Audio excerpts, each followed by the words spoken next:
Right now, you're leading the National League in the shortstop polls, and you're crushing right now. No, I feel the love. Mets fans continue to show up day in and day out, and it's really cool to see. You know, at the end of the day, they are one of the reasons why we play this game. You know, every day we come out and we look around and we feel the vibes. It's like, all right, today's gonna be good. Today's gonna be a good day. So I appreciate everybody that voted for me, whether you're a Met fan or no. Somehow, some way, you're still supporting the Mets. You know, so I appreciate the love, and I encourage you guys not only vote for me, but for Pete, for Soto, and the guys that are fighting to try to get in the All-Star game. Welcome to Meet at the Apple, presented by PC Richard & Son. I'm Vito Calisi. That's Jonathan Barron. That's Hunter Taubes. I heard you get top billing now on the show. Thank you for filling in for me for a month. You're welcome. If you don't follow me on Twitter or Instagram and you didn't know this, for the last month, I've been gone being a father. Big shout out to my daughter, Francesca Shea. Love you very much. And my wife, thank you for taking care of her tonight. But I'm excited to be back with the boys talking about the Mets, who just split a series against the Atlanta Braves. And not only am I back, but it feels like the Mets are back. Yeah, I mean, first of all, welcome back. Thank you. Congratulations to the Khaleesi's. Or Khaleesi's. Or that. Depends on the episode. But, you know, you said the Mets split the series. In a way, it feels like they kind of won the series.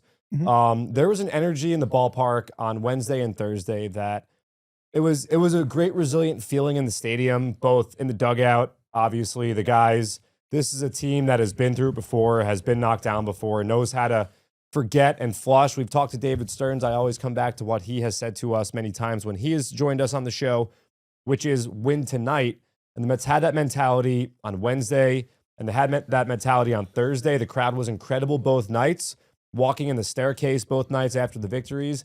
It's almost like the 9 of 10 or 10 of 11, whatever it was, I don't even care what it was, hadn't happened.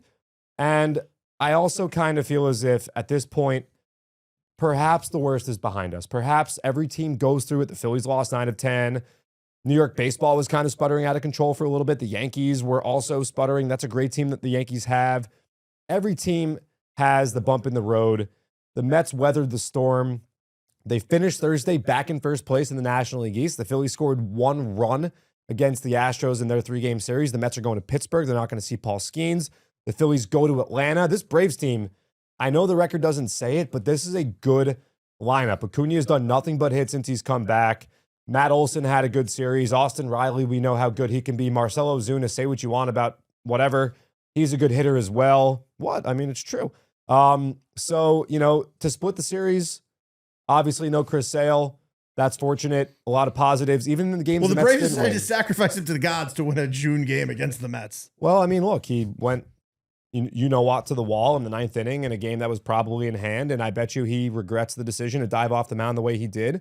The Mets could have at least taken 1 game in that series. We know that they were up 4-1 in the 8th inning. The Mets could have won game 1 of this series. They had runners in scoring position, 8th inning. The Mets could have won game 1 against the Rays. The Mets could have won game 1 against the Phillies. I mean, like, you can't go on this path. It's just, it makes you too miserable and sad. All that matters is the Mets won 2 out of 4, and they looked good. Even in one of the losses, Frankie Montas makes his Mets debut and looks great. Looks as good as you can ask a guy to look in that situation. Looking like an absolute unit. Well, the thing about Montas that caught my attention, number one, I think that we all have to put to bed people saying a damn word about a guy's statistics in a rehab start.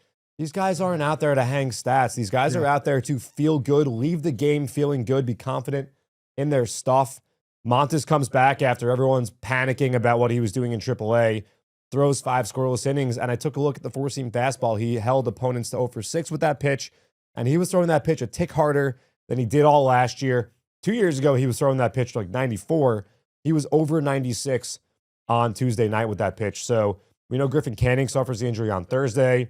Sean Manaea, big hearts out to Griffin Canning. Just a real quick, like, really unfortunate situation. Like, a guy that was having as good of a year as him for coming back from a year he had like last year, where the numbers weren't as bad as they should have been last year for him, but coming back from that, being on a team that looks like they're going to be a playoff contender, look like they could do damage in the postseason, for his season to likely end the way it did, it's really heartbreaking. Yeah, we'll see what the prognosis is, but Sean Manaea had the loose bodies. I think we're all loose bodies when you think about it. I mean, think about it. We're all loose bodies. I'm just That's a great medical term. Yeah, I mean, it seems Loose like bodies, right, Ty? It's a good one. it seems like he'll You know, be you didn't shout out Ty, by the way. Well, Ty held it down for Ty us. was the MVP. Ty Levine. I love Doxing Ty. talking about. I love Ty. Ty was in communication with me, maybe even too much during my leave. But you know, we'll see what the deal is with Sean Manaea. Mendy after the game said that hopefully he still makes his next rehab start early next week, and the Mets just continue to prevail. I think that, like you said, they could have beaten Tampa Bay the Friday night game. Yeah. The Mets also played a tough schedule. You know, the Rays come in here, they sweep the Mets. The Rays have been the hottest team in baseball, other than maybe the Tigers. They might even be hotter than the Tigers right now. Then the Mets get Atlanta. Then the Mets get Philly. Philly obviously is a good team. The Mets, lose 2 out of 3, but I think a lot of things happen at the same time for things to kind of go south a little bit. And now we're seeing things turn around. On Wednesday night, the big rally the Mets have, right? The big 5-run fourth inning. Ronnie Mauricio, Brett Beatty, the bottom of the lineup, 7, 8, 9. They combined for 6 hits in that game. They really did a lot of the damage, of course, aside from Juan Soto. Yeah, that I don't know how you felt Saturday night when you were watching the Mets just go on a home run parade versus what I saw last night. But what I saw last night made me feel so much better. And I'm talking about game 3 because I shouldn't be talking in last night versus this night. But what I saw in game 3 versus the Braves made me feel so much more confident than what I saw in that Saturday night versus the Phillies. Because, I mean, we all know, like, the Mets aren't just going to start hitting 5, 6 home runs a game. But a sustainable rally like you saw in the 4th inning in game 3, that's the kind of thing that gives me hope of like, oh, things are starting to come together. Guys are starting to build off of each other. The energy's starting to come together and look really positive. So that, like, game 3 really made me believe, like, oh, I think we're about to see the run this team needs to go on to start correcting things. And before I forget, because I wanted to say this at the top of the episode, we got to tell people, Sunday, PC Richard and College Point Meet at the Apple will be live, and we will be doing some pretty cool giveaways. One of those giveaways, John, is going to be a signed Sean Manaea hat. Okay. As well as a bunch of signed baseballs that we'll have some Edwin Diaz, some Jesse Winker. We'll have a Jeremy Hefner signed ball because I know we have that over there. We have a ton of signed balls we can give away. A David Wright signed ball. Who else is going to be there? Not just us, Mr. and Mr. Met, Mr. and Mrs. Met. Yeah. We got some tickets. We have, I think, 2 sets of 4 tickets each. So, and I believe a pretty hefty PC Richard gift card. $500, a chance to win that. So you guys looking for a TV? I'll tell you all the products I have at the end of the show. And how long have they been doing it? They've been doing it since 1909. And you can come watch the Mets save games. that for later. Because we had this idea when we first started working at PC Richard. We had this idea. How cool would it be to have a watch party to PC Richard? You walk into a PC Richard, there's walls, there's TVs all over the place. What if the game was just on and we were all just hanging out at PC Richard watching the game? So, College Point, PC Richard, it's in a beautiful big shopping center. I go to that shopping center all the time because there's a shop right over there that has great products. And then I go over to PC Richard and I look at the TVs, the Blu-ray players, Vito the got mattresses. no one uses Blu-ray anymore. Vito got his first Xbox from there. I did. I got my first Xbox from there, which is like a really random thing to remember, but first Which Xbox one? there. The 360? Or the one before that? Oh, I guess I got my second Xbox there. I got the Xbox 360 there. And then you got the Xbox One after? I stopped after the Xbox Got 360. it. Got it. Ring of Death. Yeah, I got the Xbox 360. That's a good many moons ago. The Ring of Death. The Ring of Death. I just thought of that. The red. I just thought of that. And if then you're out there listening, I hope you don't know the answer. And then I moved over to the PlayStation after that. But PC Richard's on College Point. We would love to see you guys. We're doing the live episode after the Pirates game. And John. During the Pirates game. Well, during the Pirates game, but who knows when we'll be talking. We'll be live. I think we're giving live reaction. 1:30 to 3:30. 1:30 through 30. We'll be there. And John, this brings me back to a few weeks ago when we were talking about how lazy the MLB schedule has gotten. Because you remember last year leading into July 4th. The Mets were in Pittsburgh. The Mets were in Pittsburgh and me and you met up. July 5, 6, 7. John and I met up to watch the game at a local Astoria bar, and Break bar. they turned the bar off before the end of the game. They turned the game off before the end. Well, the Mets weren't chilling. Was it the Friday night against Paul Skeens? Yes. When the Pirates run out of pyro. There was a big Gold Cup, a Copa America game that night. So that's why they turned it off. But Jeff McNeil homered that night. He did. The Mets were up 2-0. Anyway, I want to talk about Ronnie Mauricio. Ronnie Mauricio on Tuesday night, which, by the way, I know it's something that seems small, but it matters. The Mets making Brian Snitker go to Raisel Iglesias in the 9th inning. It turned out that the Mets had a 7-3 lead on Wednesday, and they shut the Braves out for their 7th shutout victory of the season on Thursday. But Iglesias pitched on Monday to secure a 1-run win. And then the Mets kept putting cracks in the dam, which we always hear guys talk about, made the Braves use their closer for a second straight night, eliminated him. Snitker uses Iglesias pretty aggressively. He's not just a 9th inning guy. Perhaps Snicker might have had an inkling to use him earlier in the game on Wednesday to put out a fire. Unavailable. Ronnie Mauricio had a big double in the 9th inning. Then Ronnie Mauricio puts another swing on a good swing on a ball. It's a home run. Then he singled. He had hits in 3 straight at-bats. I believe he had 3 hits on Wednesday, his first career 3-hit game. We know Mark Vientos is coming close to returning. I love the situation that the Mets have where no one's complacent. No one's feeling comfortable, whether it's Beatty, whether it's Mauricio. I heard what Mark Vientos said to reporters at AAA Syracuse, where he said the beginning to his season before he got injured humbled him. He said he loves the game for that reason because it keeps you on your toes. And if you don't love it, then you're not competitive and it's not for you. I loved hearing that. I loved hearing that he knows it's really put up or shut up time because you got to hit to stay in this lineup. We've seen how many moves made by the front office. I'm not saying acquisitions from without. Yes, our guy Richard Lovelady was an acquisition made from another Dicky team. Lovelady, John. Please I know. I know. Please refer to him as how he wishes to be referred it's a to. specific thing, actually. Dicky is just what he likes to be called by his friends. His friends can call him Dicky. We were. How well do you know him? We were given specific instructions to call him that in the roster. And then it changed. Then it changed. About 16 minutes later. No, it changed 16 minutes later. We heard Dicky also. Yeah. And then it was, wait. That's actually for his friends. You can't call him that. Which is kind of rude. I thought we were all friends. Shout out Dylan DeForest, who I'm not so sure. Great call by you. But anyway, the point I was getting at was with the struggles that were happening, right? Everyone's like, how do we stop the bleeding? How do we stop the slide? What do we do? What do we do? I recall the Mets signed an infielder prior to the 2024 season to a major league contract. I'm not going to name the guy's name. I don't want to point a finger. But he was given a major league contract, and the Mets, I think, intended for him to be on the team the entire season, right? It didn't work out. And they pulled the plug after 2 months. Yeah. And it led to Jose Iglesias coming, and we're approaching the 1-year anniversary of his glorious evening here at Citi Field.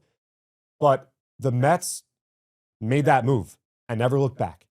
And they've tried a lot of different things here with this slide. I know some of it was because bullpen arms were tired and optionable and yada, yada, yada. But the front office does not stop. They are trying to correct. They're not sitting on their hands. They're not waiting for some miracle to be foisted upon them. David Stearns and company are always looking to make that move. They are not patient, but not impatient in a bad way. It's how do we solve this problem? We're gonna do something to fix it. A lot of front offices kind of say, well, this is 26-man roster we have. We're just gonna see this through. Not what this Mets front office does. They call up Daniel Nunez. Daniel Nunez makes a huge impact on Thursday night. 2 scoreless innings. Fullback. They call up, that's massive for the Met bullpen. Fullback. That's huge. Austin Warren. Shout out Austin Warren. Going in that game where he was certainly not prepared to go in that game. No, he was going in that game. You know how little he was prepared to go into that game? He caught the first pitch. That's a surefire thing if you probably aren't going into this game. That's a great today. point. That's a great point. He literally was out there catching one of the Hardy Boys' first pitches. And he comes out of the bullpen with a runner in scoring position, mind you. Yeah. Gets out of it and then throws 2 scoreless innings after that. Bridges the gap. The Met bullpen did a great job after. Look, I mean, Mendy has said it. We all know it. This bullpen has been taxed. Yeah. A lot has gone wrong that has put a lot of strain on the bullpen. Those 2 guys who were not on the roster this time last week doing yeoman's work, that's the front office saying, yep, we gotta find something out here. We gotta figure it out. Shout out front office. It's ebbs and flows. It's peaks and valleys. I mean, like, look, Ryan Stanek had a rush direction. Like over the last week, we've seen Ryan Stanek also looking like he's like returning to the Ryan Stanek we knew early in the season. Also, I mean, like you bring up like the moves this team is making. I actually even texted Hunter because John, like, how often have you seen that graphic? Which one? The transactions graphic. No, I know. You know what I mean? My friends texted me today the daily transactions graphic, and again, a lot of it has to do with like guys with options. No, but what I'm saying is that like this team is always doing something and always tinkering with it. Yes, they're being proactive. Exactly. It's a proactive front office, and it evens out because if you look back, I mean, like think about the first 30 days this team had. The first like 30 days they made no transaction. They made no bullpen moves. They used the fewest different players in all of baseball for the first month and a half of the season. So that's going to even out over time, just like the bullpen was going to even out over time. It was all going to kind of like start to just level out. Everything usually comes back to what it's supposed to be. This is a good baseball team. This is a team that's going to hit. This is a team that's going to win games. They hit a rough stretch. Also, like they lost a few games at home. Like they were on a pace that like they couldn't keep up. They weren't going to go the whole season losing less than 10 games at home. It's just none of this stuff was realistic long-term, but what is realistic long-term is this is a team that's going to win games. And this is a team that's going to keep battling with the Phillies for first place throughout the entire season. This isn't 2015 where on one Sunday night baseball game in the middle of the summer, they're going to blow past the team and never look back. We're going to see this battle all the way through September. Yeah, I mean, again, I said this before. The context of who they lost to and how they lost matters a lot. Yeah. They hit a tough part of the schedule. If you looked at the start of June, looked at the schedule the Mets had and said, like, maybe they'll finish 4 or 5 games over 500, you're probably signing for that. You know what a good team does? A good team takes advantage of the games they have against the Colorado Rockies. Yeah. A good team takes advantage of the games they have against the Washington Nationals. That's what the Mets did. Those wins count just as much as the losses count against the good teams. Now, do you want to see the Mets maybe not get swept? Sure. But the Friday night game, 5-1 lead. The Mets take a 5-1 lead, 9.5 times out of 10, probably more than that, they're winning that game. Crap happens. Okay. Soto hits a ball that on any other night of the year, summer night at least, ball's gone. Tie game. Didn't get out. Brandon Lau's taunting people in the Cadillac Club. Sucks. Happens. That's just the way it goes sometimes. But yeah, this is a good team. And really good team. They were, 21 games over 500? Yeah. You get to 21 games over 500, you can afford the skid that all teams go through and come out of it, which we're sitting right now in first place in your division. Let's go back to 2021. That was I don't want to. Definitely We're going to go back to 2021. No. That was not a good Mets team. It wasn't. It it was injured. It was an injured Mets team where it was a good team that got really injured. A good team that got really, really injured. Where at the worst times possible. They had some interesting players playing quality innings in that Name season. Jonathan VR. Okay, Cameron Maben. Jonathan VR. Josh Winnie Fargas. I mean, what do you want me to? Good one. Yeah. Janesh Fargas made an Kevin Pillar. incredible catch in Miami. He did. Jonathan VR. He also had a great arm. I said VR. Janesh Fargas had a great arm. He did. Khalil Lee. Wow. Lee. We were looking at, did you see that thing of the top 30 Mets prospects back in 2021? Yeah, he was a big prospect. He was top 10. Yeah, I know. But my point is this, that team was riddled with injuries. You know what that team didn't have? The 21 Mets? What? You know what they didn't have? What? Juan Soto. They didn't have Juan Soto. They didn't have Pete Alonso. They didn't have Francisco Lindor. They had two of those guys. They had two of those guys. They definitely had two of those guys. They did. You're right. Not this version. No. Lindor and Pete were both hurt. The reason I brought They didn't have Juan Soto. The reason I brought that team up. The reason they literally had two of those. Shut up, Hunter. The reason they brought that team up was because if you remember, that team really struggled in June. The reason I bring that team up is because that team didn't put the cushion that this team in that you just brought up. So I'm saying there's a big difference in a team like that has a rough June, falls out of place, never makes it back, versus this team that the skid literally was 2 days ago. The skid ended 2 days ago, and we're already back in first place at this moment. Now, does that mean anything going into next week? No, because we could lose first place, we could get it back, which a question I asked Hunter this before. What do you think the record or the most times in baseball that first place is switched? Like that number, I'm so curious at what that number would be. Like lead changes basically, but in the division, I don't know. Because do you know the answer? No. I'm just saying this is kind of like the guy earlier today that we heard asking fun questions. You can't be asking trivia questions when you don't actually have an answer. And then not only that, there was a guy in the press conference room who asked a trivia question, who broke up the most no-hitters of all time, which John figured out his tricks right away, but then his answer was just wrong. I did look it up. So who was it? Well, the thing is, a no-hitter, the first batter of the game, if he gets a hit, he's breaking up a no-hitter. Sure. The second batter, Ricky Henderson has the most leadoff. But the thing is, that guy's math was the most leadoff home runs means you've broken up the most no-hitters, but he's just getting the question wrong at that point. Yeah. Anyway, I don't know, maybe 70, 80, I don't know. But yes, this could go back and forth. Here's the thing. You talked about the 2021 Mets, right? Yes. We remember the 2023 Mets. It was around this time 2 summers ago. I was in your position. I had a newborn at home. The 2023 Mets. Yes. Oh, that June. Yes, that June. That June. The season was over. That was right when I started. They won 8 games. The season was over before the Mets got out of the month of June. 2018, the Mets went on a terrible June swoon. We remember that after the 11-1 start. I think they won 5 or 6 games that June. The season was over. The season's not over here. We are setting up for a fun summer, a team that is going to be in a playoff race, a team that we are going to pack this place to watch and support. A sellout tonight. It's what it's all about. It's what it's all about. So you want to feel bad? Guess what? We have Juan Soto on this team. We have Juan Soto, who's had one of the best months by any player in the history of the Mets. Damn near, I say, electric, Vito. And that brings us to the electric moment of the game presented by PC Richard and Son, which it's obviously Juan Soto's 2-home run game on game 3, where he breaks Jimmy Fox's record for most 2-home run games by somebody under 27. And which Juan Soto said after the game that like he knew he was chasing that number, and he got emotional when he was running the bases because he was like, oh, wow, I did it.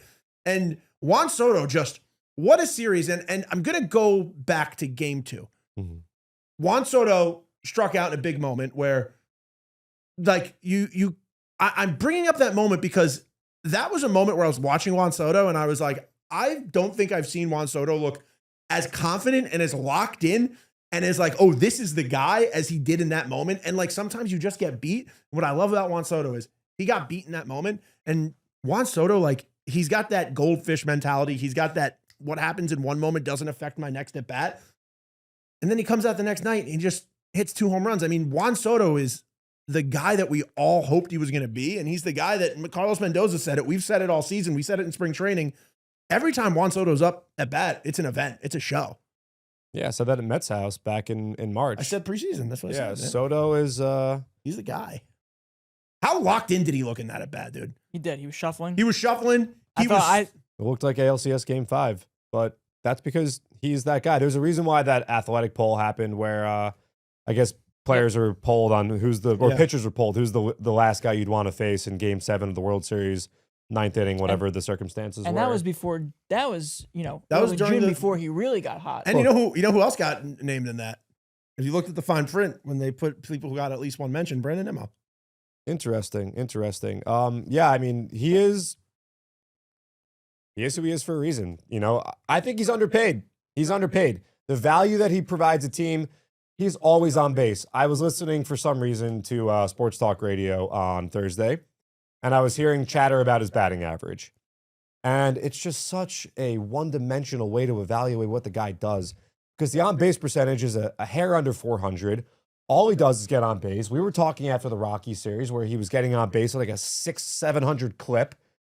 And when he's on base, if someone's on base before him, then there's a runner in scoring position. If the bases are empty and he gets on base, then the other pitcher has to work out of the stretch instead of the windup. And then the pitches become a lot more stressful. Yeah. And the guys hitting behind him are seeing more fastballs. And Juan Soto's been stealing more bases than ever before. He's probably going to break his career high for stolen bases. He's being way more aggressive, way more athletic on the base paths. There's so much value in this guy, even if he's not driving in runs like, to drive in 120, because I heard talk about that with, he might not get 90. Stop.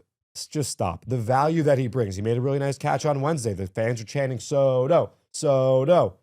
I'm so excited for the Subway Series. I know we have a couple series before that, before the Yankees come to town, but it's incumbent on all of us to give this guy the love and support he deserves. He is that guy.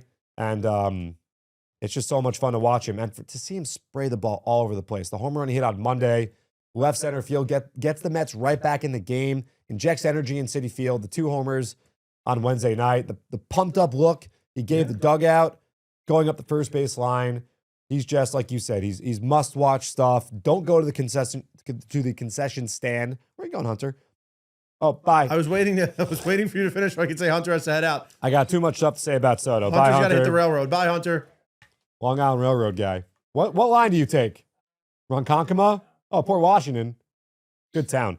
Anyway, it's just incredible what he does night in and night out. Yeah. And for anyone to have been worried or panicked or whatever you were reading and hearing and, he's not having fun, it's over. He looks like he's having a lot of fun. It's over. He's had one of the best Junes in the history, or single months in the history of the franchise. And, you can't say enough about Juan Soto, who has just electrified this place, appropriately so. PC Richard and Son. Electric moment of the series. Ty told me that he pitched a name for an episode while I was gone that I liked a lot of, is Juan Soto having the most fun in baseball. And you would have it. Because you know what happened, Vito. Well, yeah, I know. I was holding my child. I was holding my child watching that game on mute. Yeah, that's what happened. I know, but it was still a good episode. It was a good episode. And you know what? Good episode. The bottle flipping was fun. Like watching the boys bond over that. Like the thing I love about the Mets is we've seen this for a few years now. Like they bond over like fun stuff. Like they're just like normal dudes who like to have a good time. And dude, this team, like I love this Mets team. I've had so much fun this season already. And like John said, like looking forward, looking big picture, I can't wait to see what's to come. I mean, I can't wait to see how many All-Stars we have. I feel like there's so many people that are going to be All-Stars from this Mets team. David Peterson is still somebody who I think could be an All-Star, obviously. Francisco Lindor is leading Mookie Betts at the time of this recording. It's so weird Mookie Betts is at shortstop.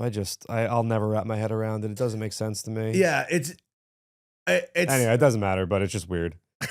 But Pete Alonso, Juan Soto, they need your votes, guys. They are finalists. They're there. And also don't stop voting for Francisco Lindor, because now that battle got shortened to only the two to Mookie and Francisco, like it's going to get a lot tighter, especially with all those Dodgers fans voting and everybody jumping in there. So keep voting for Francisco Lindor, vote for Juan Soto, vote for Pete Alonso. But I'm excited to see what other Mets get out there, because like Reed Garrett's had a great season. David Peterson's had a great season. You know what's unfair? You know what really sucks and is unfair? And maybe I'm just saying this because we're on this side and there's other teams on the other side. Every team having to have an all-star. Yeah, it sucks. No, well, deserving guys are not going to go. I know that happened last year. That's Francisco Lindor should have, like, you know. But that was a vote thing. I'm talking more with the pitchers. Like, who's the Rocky All-Star going to be? I don't know. It's going to be a reliever probably. There's going to be one less spot for a very deserving relief pitcher. And by the way, isn't there a catcher? Hunter Goodman could be, possibly. Okay, who's the Pirates? Well, I know who the Pirates All-Star is going to be, but no, you're right. It is. No, but also, I mean, the Marlins. Who's the Marlin All-Star going to be? But the reason, like, two guys on the Mets, Francisco Lindor and Brandon Nimmo should have been All-Stars last year, but they didn't get to go. It's a numbers game. It's a numbers game because everybody has to have a representative, and like you're going to see weird. I mean, that also goes back to why you have some like weird guys who have All-Star to their credit. You know who Jacob deGrom struck out in his 10-pitch inning in the 2015 All-Star game? I know. I'll tell you one of them. I know one of them. Yeah. One of them was Jose Iglesias, right? Mm-hmm. Yeah. And Stephen Vogt was another one. And who's the other one? I forgot the third, but Stephen Vogt, Jose Iglesias, like those are not the top name, but everyone needs an All-Star. Yeah. Yeah. I mean, what year was Michael Conforto the All-Star? 2017. He deserved it. But still, he was the lone representative for the Mets. Yeah. Reed Garrett should be there. And anyone that besmirched the name of Reed Garrett, how dare you? How dare you? Reed Garrett had a great week against the Braves. Dude, Reed Garrett also had a great, Reed Garrett. Some of the best stuff in Major League Baseball coming out of the bullpen. Reed Garrett had a great series against the Dodgers too. He had one, like, it sucks. Being a reliever sucks. And I'm not going to name names, but I talked to a guy. Name names. No, I'm not. I talked to a player on the team, and we were talking about how tough it is to be a reliever. Who was it? I'm not saying who. Why not? We were talking about how tough it is to be a reliever. When was it? It was my last day before Pat leave. Pat leave. And we were just talking, and it was about how like being a reliever is tough because you don't get the cushion of like a 6-inning appearance that a starter gets. Like you have one bad appearance, your ERA is destroyed. I know who it was. It's true. No, but it's 100% right. It's like, also it's the only position where like you're getting brought in and like it's the attention is on you so much for that one inning you come in for. And if you give up anything, you're going to get the heat of the fans, the media, everybody. So no, Reed Garrett 100% deserves to be an All-Star. David Peterson deserves to be an All-Star. Like this team is filled with guys that should be All-Stars. It should be like 2022 when this team had All-Stars all over the place. Well, that's what good teams do. They have a lot of Kodai All-Stars. Senga should have been an All-Star. Kodai Senga should be a finalist for the Cy Young Award. Losing him, we didn't even talk about that with the convergence of all the bad things that have happened for this team. Do you want to go over? Do you want to roll a list of credits of all the things that I almost said the S word? All the bad things that happened to this team. You go with AJ Minter. You want to? Do you want to go with Kodai Senga? Tyler McGill. Do you want to go with Tyler McGill? Do you want to now go with Griffin Canning? Sean Manaea, Frankie Montas missed half the season. Francisco Alvarez to start the year. Jeff McNeil to start the year. I mean, this team doesn't get the credit it deserves for how many injuries it's had to deal with. Danny Young. No, you're right. Daniel Nunez too. He started the season on the shelf with an injury. Wasn't right when he came back. Went back down to AAA. And we're going to see the same thing with Francisco Alvarez. For this team to be as good as they are right now with all the injuries they've dealt with, this is not something any Mets fan has seen before. Well, a lot of it has to do with Pete Alonso putting the team on his back. And what really makes a great team is... Francisco Lindor's toe is broken right now. No one guy is going to stay super hot the entire year. We know that's not how baseball works. So, like, for a while, Alonso carried the team. Now Soto is kind of carrying the freight. We saw Lindor carry the freight for a while there. The Mets have had different guys who have gotten it done. Brett Beatty in the middle of May. He was their best player in the month of May. Mark Vientos is hurt right now. Like, it's all these things. Jesse Winker. We didn't even bring up Jesse Winker. Starting a rehab soon. So things are going to be all right. Things are going to. I like our chances here. I keep forgetting. Like, it's crazy how many guys on this team are injured. I like our chances. I'm feeling good. And it goes back to that 2021 team because, again, like, it shows how good this team is. Because 2021, all I could think about was how tough it was dealing with all the injuries and how, man, this team is going to have more DL appearances than any Mets team I've ever seen. I forgot about how many guys are injured right now on this team. Next man up mentality. I mean, how about Jeff McNeil playing center field and the way he's been doing it? We didn't talk about the catch he made. Robin Ozuna. A legitimate Rob. A legitimate Rob. A ball that had an 850 expected batting average off the bat. And how about Jeff McNeil on Thursday night, breaking it open against the lefty, hitting .333 against lefty pitchers this year? Another guy that Manny does not have to worry about. Facing a righty, facing a lefty, doesn't matter. Puts the ball in play. Had a great series, but McNeil playing center field, you know, if we talked about that 2-3 years ago, people would be like, what are you talking? What are you on right now? The Mets are throwing him out there with no concern whatsoever.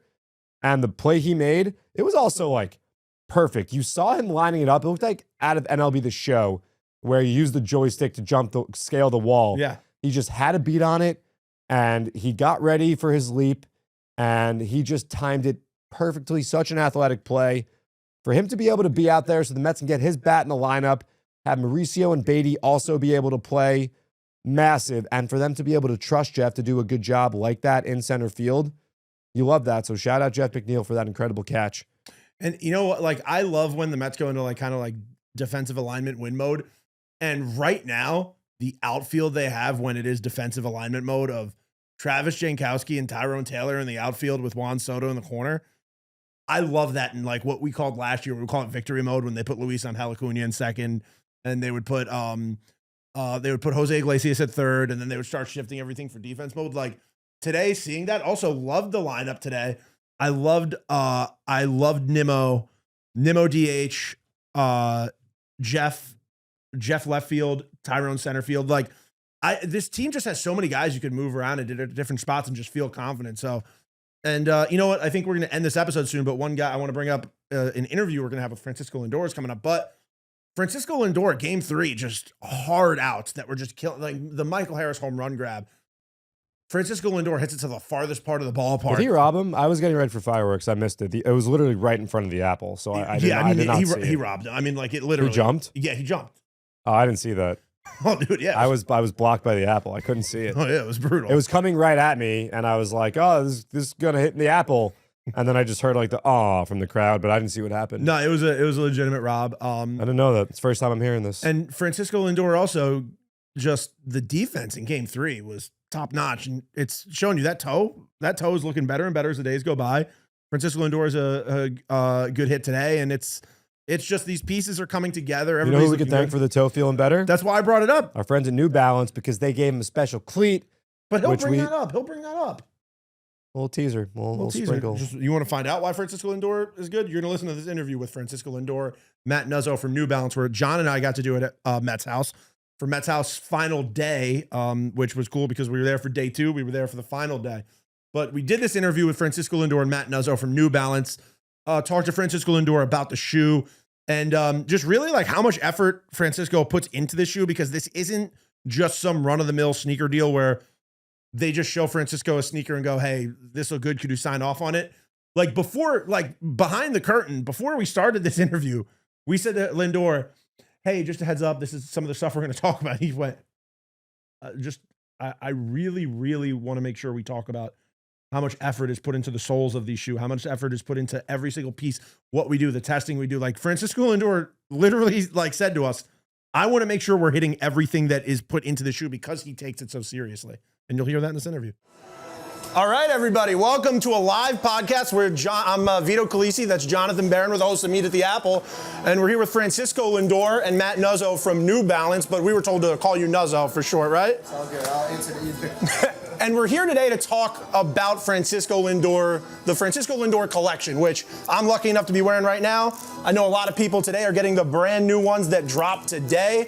But why don't we start, Matt, Francisco, why don't you tell us about what the story behind this shoe is? Yeah, just like every success story, you people actually get to see the final thing, but there's a lot that goes into it. Whether it starts, like he said, I come in, I tell them my vision, what I'm trying to feel, and I was trying to feel comfort, but not just comfort. Also, I wanted the performance, so I wanted to feel stable, and I wanted to cross two different cultures. I wanted to get away from baseball and have all these people here to be able to wear it for a podcast, for a mall, for the movie, to go play, to be able to cross. Just like I see basketball shoes that do that, and I always wonder why baseball shoes couldn't do it. And through them, they were able to accomplish that, and then we go into the colorways. Once we have all these prototypes that we test, then we go into the colorway. We get on the marshland, it's just like, boom, it's something that I pride on, where it's like on your face, but at the same time it's elegant enough that you can go with any outfit, you know what I'm saying? Like, we can wear, he has great jeans and he can rock them. I got, versatile. Yeah, versatile, yeah. Right? Correct. In a lot of places. Correct. And then I can wear it with blue jeans, and then I can put them on the field and look good with a Mets uniform or with a different uniform. That's what it's all about. Now, you are always styling, always got a new glove. We know that about you. But the functionality of the shoe is really important. We talked about that a little bit before. Mm-hmm. You just had 10 years of service time, so congrats on that. You're a guy, yeah, give it up. And being a guy who's played in quite a lot of major league games, you know what you need to be comfortable out there. So what is it when you're going through the design of the shoe? Not just the colorway, we'll talk about that in a bit, how you guys come to making decisions, but when it comes to what you need to perform the best you can, what is it that you're looking for when you're going through the design process? So in this specific, remember, this is 2 years ago. A couple years ago, it was all about having heel comfort, Security. being secure, being able to move side to side, and I wanted something lighter too. That's why there's mesh material, So those were few of the things that were in my mind, and then I share the story, I share with him my vision with him and his team, and boom, here it comes, So it's cool to see and to be a part of the process of like creating something that's up here, and I don't have that knowledge to put it together, and they do. Hey, we work as a team just like athletes do. So we have a team of, Dan Webb's a designer, Todd Hewitt's developer, Johnny Welch also works with us in product. But Francisco makes it easy because he knows how to articulate, but he's also really developed in the shoe world. Like, dude could easily take my job in an instant right now, but it doesn't pay as well as being a baseball player. So yeah, and he works. Like I have a broken toe right now, and the shoe is comfortable enough for me to be wearing it. So that's the functionality we're talking about, where like you got to be able to take 4 or 5 at bats a game and know that the shoe is going to protect you even in the circumstance. 100%. It's comfortable enough for me to wear it off the field, to wear it on the field as well. Which is part of that heel comfort that I kept on looking years ago, and then I wanted the shoe to feel a little softer. It's paying off today. Yeah, you can run in them, you can weightlift in them. I mean, like, I'm wearing a pair right now, and they're just one of the most versatile shoes I've ever worn. And I'm a big New Balance guy. I wear New Balance shoes for running. I wear New Balance shoes for weightlifting. But a lot of shoes, you have to have different kinds for each activity. These, you can use for pretty much everything. How much of that was part of the thought process when you were putting it together? Being a girl dad, being somebody that's surrounded by the girls, that's all we have in my family, girls. A couple guys. I wanted my wife, my sister, my mom to be able to wear it. And I also wanted, one of the things I kept on saying is I want an easy way to put them on and off. I don't want my wife to be fighting with her shoes before she has to take care of the kids. You know, so that's where the straps. The straps and the speed lace, right? Not conventional shoes. You tied the laces, but especially baseball players, they're going from the cage to pregame work to the field, right? It's lots of changing in and out of different types of footwear. So to be more convenient and for the consumers as well, right? Like, you don't want it to be a cumbersome thing to have to, like, you know, labor and put your shoe on and, you know, be out of breath at the end of it. So we wanted to be able to cinch it pretty simply and then just lock it in both in the front zone and in the back zone too. So you've got a lot of colorways. The Mets have a couple different uniform options. We got the classic pins, we got the blacks, and City Connect on Saturdays. So when you're getting ready for a game, how does Francisco Lindor go about picking the colorway? I know you got the different gloves. Do you try to match the glove to the shoes or the jersey? What's the process like? It starts with the shoe. The shoe is the base. Yeah, shoe Okay. is the base, and then it becomes like, all right, do I feel like going very loud? Do I feel like going more neutral? Do I feel like it's more of a more subtle vibes? Then I go into my cabinet and look at my glove. Then from my glove, then now I have the shoe and the glove. And then it goes to the batting gloves. And then from there, it's just like, all right, I did it. Yeah. But I was interested in that answer too, because we're always like, which one's he gonna wear today? Yeah. Right. yeah, it's I'm blessed to have a lot of different colorways, and the gloves match the colorways. Usually I get the colors from the shoes, like the custom ones, and I send it to the company, to Rollins, and I send it to Franklin and say, hey, this is the vibes for this year. How can we match them? And then we go from there. And I think Francisco epitomizes the crossover between sport and culture better than almost any athlete probably in the MLB. Where we call it at New Balance, we kind of call it like we're in the age of expression, where baseball has always been viewed as this very conservative stir-ups. Every guy looks the same, wears the same thing. Where the youth right now are into more expressing and colors and kind of going in different directions. So I think Francisco's fantastic representation of that, because nothing has stopped his play, right? He's continued to ascend, but he expresses himself and he's the same, right? Like be consistent on all the shoes, right? And he's the epitome of that. So it's not always easy to be consistent in baseball. You know, it's I'm consistent with expressing myself. Yeah? You're consistent in I'm plenty just of not ways. consistent with the colorways, but I'm not consistent. consistent with the colorways. You're right. You're right. I want to take a second to acknowledge all the fans that came out today. And that leads me into talking about all-star voting right now. Right now, you're leading the National League in the shortstop polls, and you're crushing right now. How much does it mean to you, and how good does it feel that Mets fans this year are really showing up and voting, and how much we need to continue to keep voting? Hey guys, 5 times a day. Everyone's got to vote 5 times a day. No, I feel the love.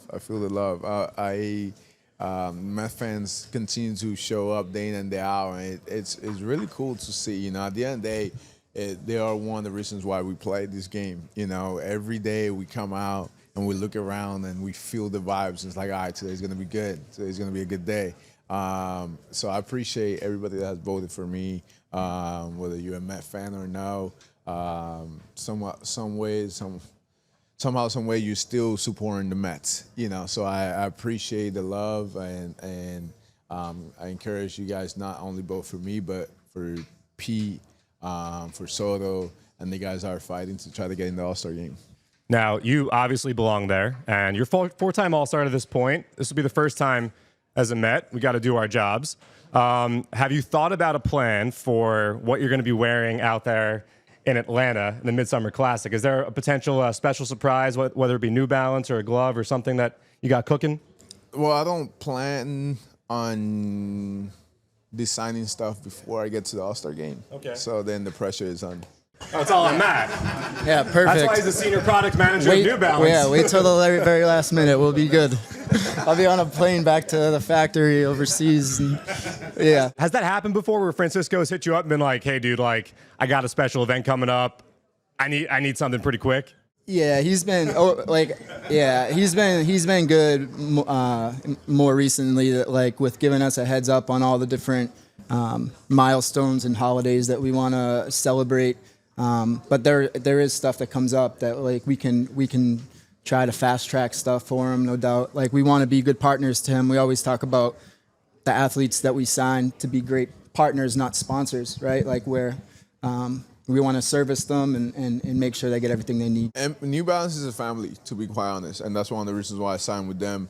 And I broke my toe 2 weeks ago, and now I have a custom pair of cleats, bigger with more space. So they take care of us like we're family. So that's what the Davis family wanted to do from day one, and they have their team has continued to push that. Well, guys, thank you so much for taking the time today. Thank you to all the fans for coming out. Yeah, braving the heat. How about that? Yeah, appreciate that. Appreciate staying in the heat. That's incredible. That's some love right there. A lot of sweaty fans. That's some love. Much love. And we'll see them tonight, 7:10 at Citi Field. You'll see Sweating this guy. again. Much love. All right, guys, thank you for listening to that interview. Just one last reminder, we will be at PC Richard & Son in College Point on Sunday from what time, John? 1:30 to 3:30. We got balls, other great giveaways, all sorts of prizes. Mr. and Mrs. Met will be there.